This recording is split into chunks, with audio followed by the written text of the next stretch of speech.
Halo, selamat pagi, siang, malam buat kawan-kawan. Kali ini saya akan menceritakan sebuah film aksi brutal yang dimana tokoh utamanya mirip Saitama.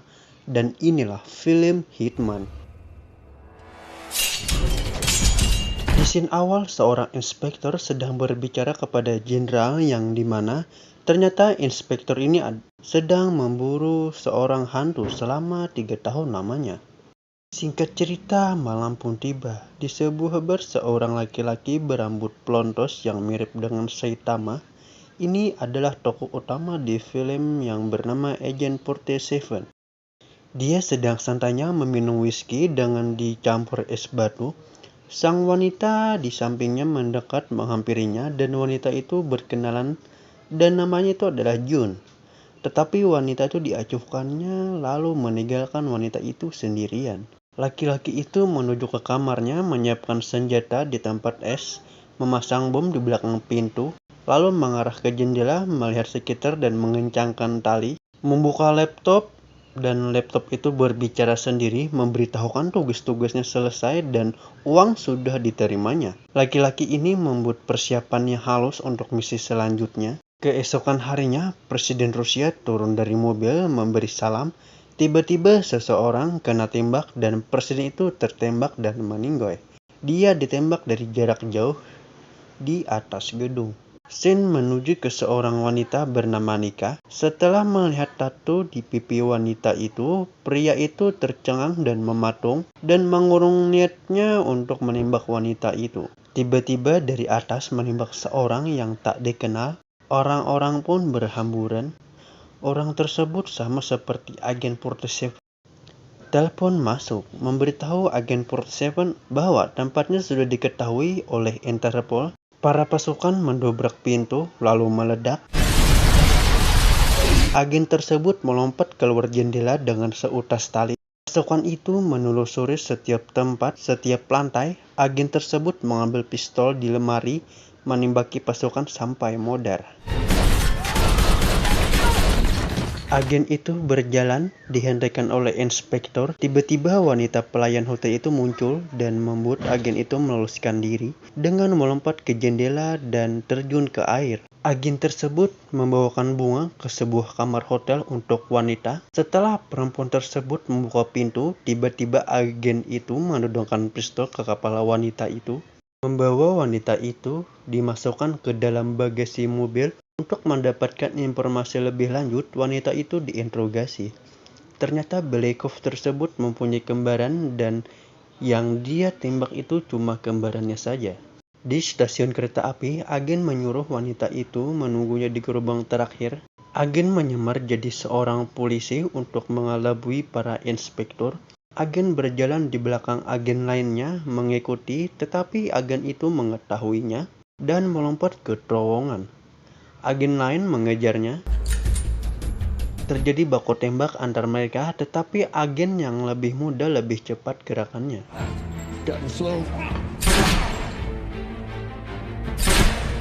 Agen pergi ke gerbong dan ternyata 4 agen lainnya saling menodong senjata, saling menjatuhkan senjata, dan bertarung secara terhormat dengan pedang.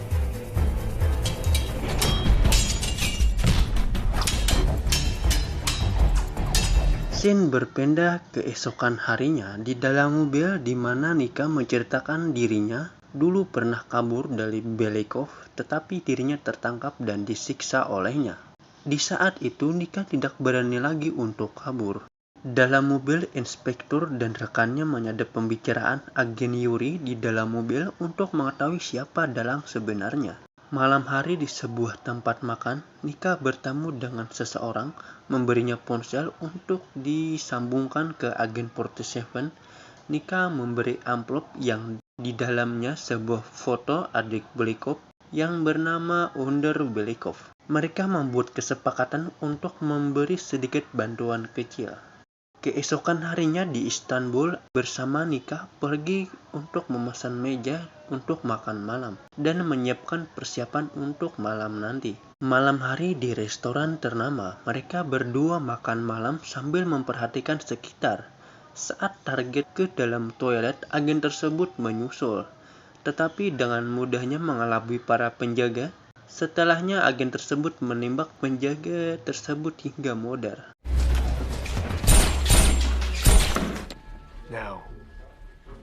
Dalam kamar hotel, Nika mabuk dan tak sadarkan diri hingga sange, tetapi agen malah menolaknya, malah menyuntik Nika sampai tak sadarkan diri. Agen 47 kemudian menemui adiknya Belikov. Kemudian salah satu anak buahnya memberitahukan kepada Andrei Belikov bahwa dia bukan Price. Tiba-tiba agen melempar tas, meledak, bombardir semua anak buah Andrei Belikov.